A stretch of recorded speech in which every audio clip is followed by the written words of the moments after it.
Hello, friends. This is Chandrakant, and I welcome you all today to discuss something very ancient, very medieval, and it's about the fairy tale. All of us have, we grew up hearing the grandma tales about fairies and the lords living in the castles and, having a fairy day, fairy like life, meeting their Prince Charming. So let me invite my friend from UK, Mr. Neville Gaunt, to discuss exactly this aspect of our today's life. Good morning, CK. Good morning, everybody. I'm sorry, but I've left my fairy wings in the garden. We haven't got them on at the moment. But yes. Are these fairy tales or are they close to reality? What do you think? Well, when we were kids, we really believed in them. We always believed there was a king, a queen, a princess, and a prince, and they had a happy ever after moment. But now we have become mature, and we try to put the things in perspective. I personally feel the life would have sucked inside a castle simply because you need to get your water, you need to get do your chores, you need an army of servants to do your work, and there was no piped water in those days. There was no pump. How they would have got their water supplied to the king's chamber or queen's chamber or bathroom so high up in the turret? You can be a king, but you won't be doing it by yourself. There must be somebody to do it. And when you have so many people to work for you, it creates a chaos. It creates a smell. It creates a stench. And then it also creates a cleanliness fiasco. So I'm assuming that even the Disney logo is a castle. But I'm sure the living conditions may be appalling in those buildings. Well, they certainly were. I mean, certainly down at the bottom, because you mentioned about how does the water get to the king's bath? Quite simple, in a bucket carried by somebody else. Certainly not the king, certainly not the princess, not the prince or the queen, or any of the courtiers. It would have been by a lowly servant. And how times change, really. All we do is our lowly servant is now called a tap. So perhaps this is artificial intelligence at work. Perhaps you never know. Plumbers invented taps, and we can actually pump water around the house. But yeah, a servant would have literally carried it in a bucket, or if they were a particularly big household, I would imagine they would have had a yoke, a bit like you see over cattle that are pulling in the old way of tilling over the soil. So and then you carry two. So and I suppose those people were really fortunate because we know why the yoke is invented, because it takes the pressure off everywhere else in the body. So, and well, that'd be a bit bigger, wouldn't it? Carrying one bucket up a few stairs. And it wasn't a few stairs, was it? It was hundreds of stairs. And where's the water? Because the water isn't halfway up. The water was right down the bottom.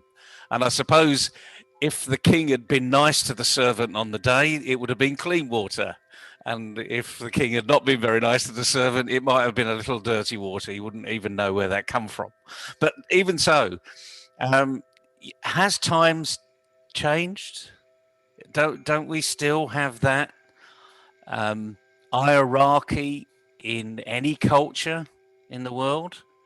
The dictatorship that we got in China. We have all of the people up there at the top eating really well, and you've got people right down at the bottom in the paddy fields, just about barely making enough income to live. But even in a democracy, it's just as bad. We've got slums all over the world in democracies, and we've got very rich people living just outside those slums. So has anything changed? Has that fairy tale actually really close to reality? Neville, what I feel is that our romance with castle life or fairy tales has not gone away.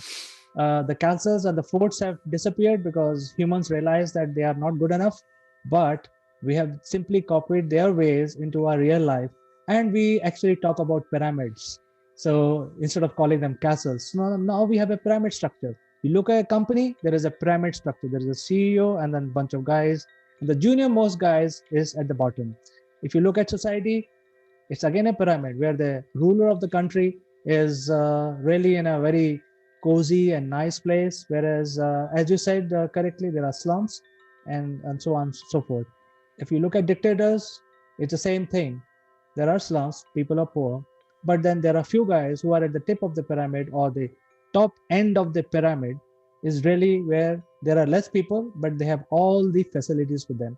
So I think, in my opinion, the fort life or the castle life is now becoming a much wider pyramid for all of us.